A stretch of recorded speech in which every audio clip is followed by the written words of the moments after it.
ఇదే చర్చ జరుగుతోంది. యుద్ధం వల్ల క్రెడిట్ ఎలా ఉన్నా డ్యామేజ్ అధికంగా ఉందనేది విస్తృతంగా నడుస్తున్న ప్రచారం. ఇరాన్ లో అధికారాన్ని మార్చేస్తానని ట్రంప్ చాలా ధీమాగా ప్రకటనలు చేస్తున్నారు. కానీ అమెరికాలో మాత్రం ట్రంప్ పదవికే ఎసరు వచ్చేలా ఉందనే సంకేతాలపై అందరి ఫోకస్ నెలకొంది. ఇప్పుడు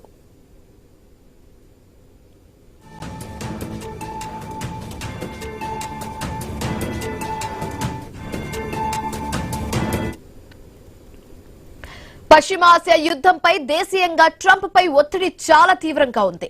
అధ్యక్షుడికి ప్రజల మద్దతు దారుణంగా తగ్గిపోతుంది. యుద్ధానికి వ్యతిరేకంగా అమెరికాలో 60% మంది ప్రజలు ఉన్నారని సర్వేలు చెబుతున్నాయి. దీనికి తోడు ధరల పెరుగుదలతో ప్రజలు ఉక్కిరిబిక్కిరి అవుతున్నారు. అందుకే ట్రంప్ పాలనలో పెను మార్పులు తప్పవని అధికార వర్గాల వాదన ఉంది. ట్రంప్ తన టీంను మార్చే ఆలోచనలో ఉన్నట్లుగా కూడా భావిస్తున్నారు.